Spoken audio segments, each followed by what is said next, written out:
Muy buenos días. El día de hoy vamos a hablar sobre el área del polígono irregular, ¿no?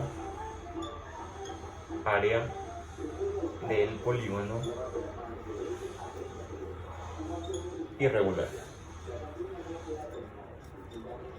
En el video anterior ya establecimos que era un polígono y que este se dividía en dos, ¿no? El polígono irregular y el polígono regular. También vimos cómo calcular el área del polígono irregular. Lo único que me faltó fue determinar cuál era la apotema, ¿no? Lo cual es muy confuso. Apotema. Bueno, pues, el apotema en un polígono, vamos a hacerlo con un ejemplo, ¿no? Ejemplo.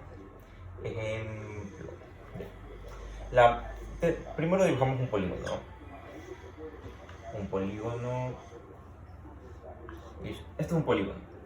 Después, la apotema, la cual en un problema ya te la tienen que dar, vendría a ser la distancia entre el centro del polígono y cualquiera de los lados, ¿no? Esta vendría a ser la apotema. Bien. De aquí para acá va a ser igual, ¿no? A apotema. De aquí para acá también apotema porque son lados iguales. Es como el radio de un cuadrado, de un círculo. Listo. Una vez establecido que era la apotema, vamos a calcular el área de un polígono irregular. Este requiere de métodos alternativos del cálculo de áreas, ¿no? Por ejemplo, el método más usado es dividir el polígono en n triángulos. N vendría a ser el lado del polígono y calcular el área como la suma de las áreas de los triángulos, ¿no? Esto en pocas palabras, o sea, en fórmula vendría a ser área va a ser igual al lado 1 por H1, que vendría a ser la altura de un triángulo dividido para 2, ¿no? Tenemos un triángulo, entonces H vendría a ser la distancia que hay aquí o acá, ¿no?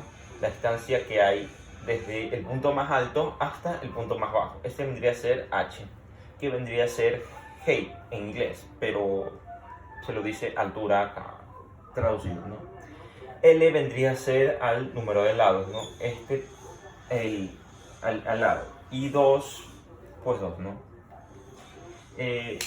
Ya, listo. Como es un triángulo, vamos a sumarlo 3 veces, ¿no? El lado 2 por la H1, que es la igual, 2 más lado 2 por H1 sobre 2. Y listo, y así se calcula el área, ¿no? De un polígono. Ahora, una vez que ya tenemos esta fórmula, tenemos un ejemplo, ¿no? Siempre cuando vengan a dar un ejemplo, hay que anotar las partes más importantes, ¿no? Si un polígono regular, ¿no? De 6 lados, entonces n va a ser igual a 6. Y recordemos que n va a ser igual al número de lados. Cuando yo diga n me estoy refiriendo al número de lados. Entonces n, como es igual a 6, entonces el número de lados va a ser igual a 6, ¿no? Entonces, como ya lo vimos 2 videos antes, el polígono regular de 6 lados se lo llama un hexágono regular, ¿no?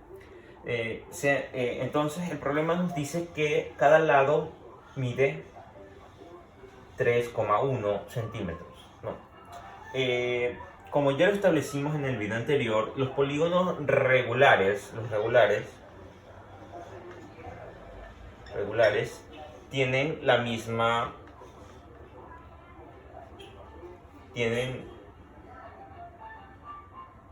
mismos lados. Es decir, que, por ejemplo, tenemos ahora un hexágono, ¿no? 1, 2, 3, 4, 5 y 6, ¿no? 6 lados. Como y el problema ya nos está diciendo que este es un polígono regular, entonces ya intuimos que tienen los mismos lados. Y ya nos dan un lado, entonces ya sabemos que cada lado es igual. Entonces, cada lado mide 3,1 centímetros, ¿no? Listo. Cada lado mide 3,1 centímetros. Entonces, aplicando la fórmula, se obtiene que el área del polígono regular es, no olvidemos que el área de un polígono regular, la fórmula vendría a ser área, va a ser igual a 6, que vendría a ser el número de lados, ya lo establecimos, por la longitud, ¿no? Por AP. Y esto dividido para 2, ¿no? Entonces tenemos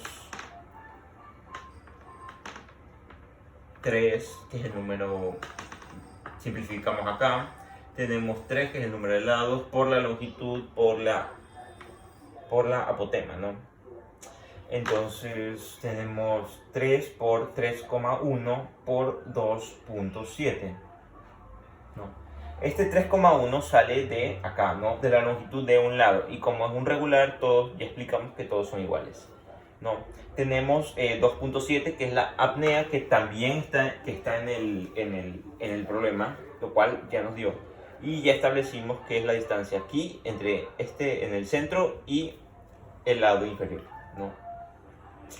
Entonces esto nos va a dar un igual a 25,11 centímetros cuadrados. Claro, no. ¿Por qué centímetros cuadrados? Porque ya tenemos el número de lados, que vendría a ser 3. Después tenemos 3, que vendría a ser un número adimensional, es decir, que no tienen dimensión. Después tenemos 3,1 centímetros y por 2,7 centímetros. Entonces, esto todo se multiplica, pero también se multiplican las unidades, que vendría a ser centímetros, dándonos así centímetros cuadrados. Y así se resolvería este pequeño ejemplo. Muchas gracias por ver.